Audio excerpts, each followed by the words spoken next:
न घर में महफ़ूज़ आहिनि, न रोड ते महफ़ूज़ आहिनि, न सुबुह जो महफ़ूज़ आहिनि, न राति जो महफ़ूज़ आहिनि। हाणे बचणु परेशानी आहे, मरणु परेशानी कोन्हे का। हाणे फुरजण जो का परेशानी कोन्हे, फुरज को बचणु परेशानी आहे। बाक़ी ईअं पेश आयो त घरनि जे पोयों ई पोइ विच सणकी जा घरनि जे थोरो लॻभॻि ईअं घरनि जे पोयों ई त इहो वाक़ियो पेश आयो। असां बि शहर वियासीं मज़ूरी ते, असांजे वाल साहिबु असांखे मोकिलाए थो हलियो की न इहो चई मां हलांव थो घर। उन त पंहिंजे भाणे जो बि साण हुयो, त पोइ हिन हालत में ज़ख़्मी पियो आहे सकर वियो त हितां घरनि जे पोयों। हिन खां पोइ मोटरसाइकिल बि थोरो करण जी कोशिशि हिननि कई, मोबाइला बि हिननि को खसियो। पोइ आख़िर में सम्झ में नथो अचे त हिननि गोलियुनि जो निशान हिन कीअं पाण खाजो बणाए छॾियो, मतिलबु बसि हिनखे शहीद कयूं हलिया विया।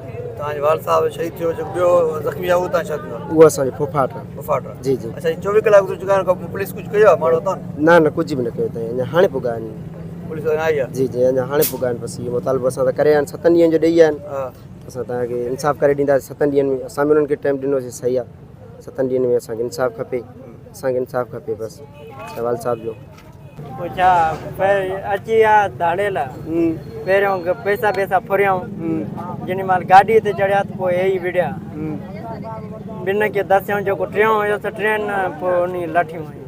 अच्छा, पोइ फायर करे निकिरी। तव्हां वाल साहब गोली लॻियूं आहिनि? जी। अच्छा, छा चवंदो एसएसपी जेका छा मुतालबो कंदो? मुतालबो अञा न आयो, अञा एसपी साहिबु आयो ई न आहे। कुझु ई न आहे? जी। इंसाफ़ न थियो आहे ताईं? न, अञा मसइलो हिन टाइम तव्हां ॾिसो त इहो वाक़ियो थियो आहे, तक़रीबन के 12 घंटा खां मथे गुज़रिया आहिनि। पुलिस हिन टाइम ज़ाहिर थी आहे, उहा बिजला लॻो पियो आहे। हिकु पहिरीं वारदात त कोन्हे, पहिरियों क़तल त ठुल में कोन्हे जो आवाम परेशान थिए। हाणे बचणु परेशानी आहे, मरणु परेशानी कोन्हे का। हाणे फुरजण जो का उहा परेशानी कोन्हे, फुरज को बचणु परेशानी आहे। त मां बची कीअं? न घर में महफ़ूज़ आहिनि, न रोड ते महफ़ूज़ आहिनि, न सुबुह जो महफ़ूज़ आहिनि, न राति जो महफ़ूज़ आहिनि। एसपी का मुतालबो आहे त IG जो ज़िलो आहे, असांजो जेको IG आहे उहो हिन ज़िले जेकाबाद जो आहे। IG पंहिंजी पोस्ट ते रही करे पंहिंजे ज़िले में नथो अमल करे सघे त पोइ हिते त रोई सघे थो, अफ़सोस करे सघे थो। असां चऊं था त फिलफोर IG खे नोटिस वठणु खपे।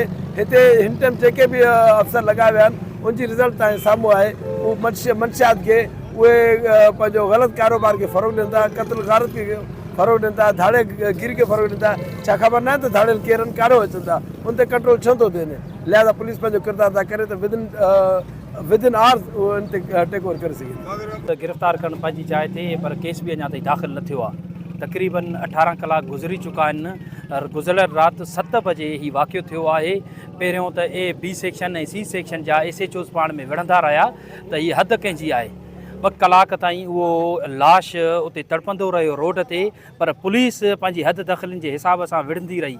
जॾहिं लाश खणाए करे वारिस सिविल अस्पताल पहुता त उन वक़्तु हिकिड़ो सिपाही बि उते लाश वटि मौजूदु कान हो। जॾहिं सिविल अस्पताल असां खणाए करे उते पहुतासीं त हाणे बि तक़रीबन 2 कलाक थी गुज़रिया आहिनि त हे 40 सेंटीग्रेड जहिड़ी गर्मीअ में लाश रखी करे रोड ते बीठा ऐं दरिया खान चौक ते, पर इंतज़ामिया कोई बि ॻाल्हियूं करण लाइ तयारु कान्हे का। पर गिरफ़्तार करण जे लाइ बि को हिकिड़ो माण्हू बि हिननि गिरफ़्तार न कयो आहे ऐं कख भञी करे बीणो बि न कयो आहे पुलिस अॼु ताईं।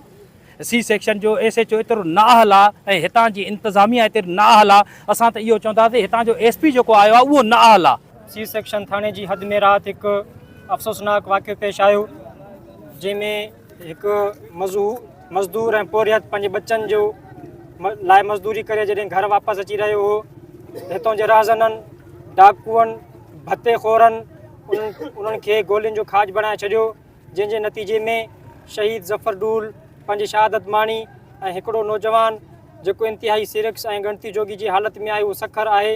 हिन महिल ताईं मां सम्झां थो 24 कलाक थी विया आहिनि, कोई बि पुलिस इंतज़ामिया असां सां राब्ते में न आहे आई ऐं को बि इंसाफ़ न आहे थियो। हर आए ॾींहुं पंहिंजो ठुल जे अंदरि ठुल जे माण्हुनि खे लाशा खणणा पवनि था।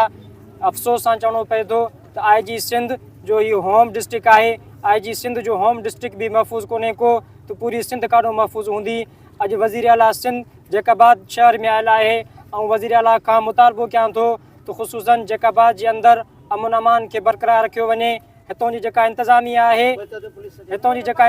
आहे उन्हनि अवाम खां हर जीअण जो हक़ खसियो आहे, मगर हिकिड़ो जेको जीअण जो हक़ अमुन आहे उहो बि इंतज़ामिया खां खसियो वियो आहे। जी, सिलेंडर जे नाले सां हिकिड़ो ड्रामो रचायो थो वञे ऐं असांजे हितां SHO हिकिड़ो फिल्म ठातो आहे त फलाणा माण्हू सिलेंडर थियनि था, फलाणा माण्हू उनजो नतीजो रिज़ल्ट छा निकितो आहे रोज़ बदअमनी ठुल बदअमनी जो ॻड़ बणिजी चुको आहे, ख़ुसूसन सी सेक्शन बी सेक्शन। असां SSP सां मुलाक़ात में इहो मुतालबो रखियोसीं त इहा हिकिड़ो बॉर्डर आहे जिथां बदअमनी असांजे ठुल में अची करे थिए थी पई।